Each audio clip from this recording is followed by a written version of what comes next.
स्वामी विवेकानंद की प्रेरक कहानी। विवेकानंद और घमंडी साधु की कहानी। दोस्तों, बात उस समय की है जब स्वामी विवेकानंद अपने लोकप्रिय शिकागो धर्म सम्मेलन के भाषण के बाद भारत वापस आ गए थे।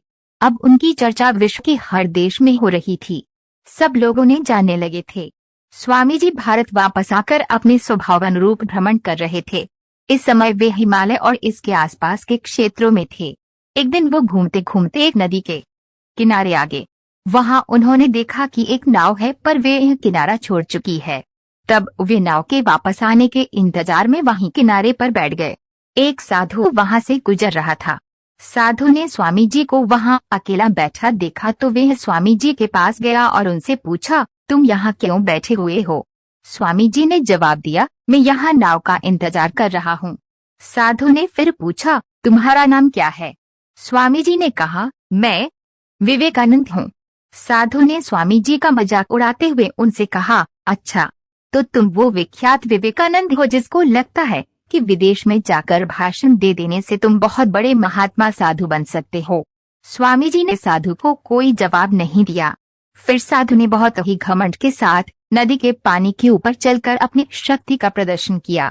कुछ दूर तक चलने के बाद साधु ने स्वामी जी कहा, क्या तुम मेरी तरह पानी पर पैदल चलकर इस नदी को पार कर सकते हो?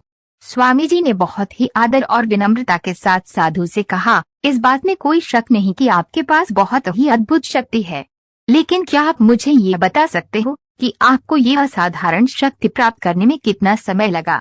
बहुत ही अभिमान के साथ साधु ने जवाब दिया, ये बहुत ही कठिन कार्य था।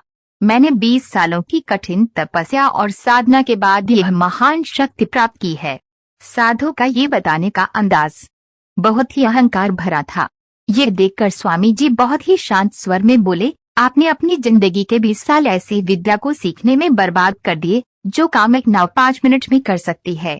आप लिए 20 साल निर्धन बेसहारा गरीबों की सेवा में लगा सकते थे, या अपने ज्ञान और शक्ति का प्रयोग देश और देशवासियों की प्रगति में लगा सकते थे, परंतु आपने अपने 20 साल सिर्फ 5 मिनट बचाने के लिए व्यर्थ कर दिए। ये कोई बुद्धिमानी नहीं है। साधु सिर झुकाए खड़े रह गए और स्वामी जी नाव में बैठकर नदी के दूसरे किनारे चले गए। दोस्तों, इस प्रकार इस कहानी ने हमें बताया कि ज्ञान और शक्ति का सही प्रयोग आवश्यक है। किसी शक्ति को प्राप्त करके यदि हम उस पर घमंड करते हैं तो ये मूर्खता है। शक्ति का सही जगह पर सही इस्तेमाल करना ही वास्तविकता में बुद्धिमानी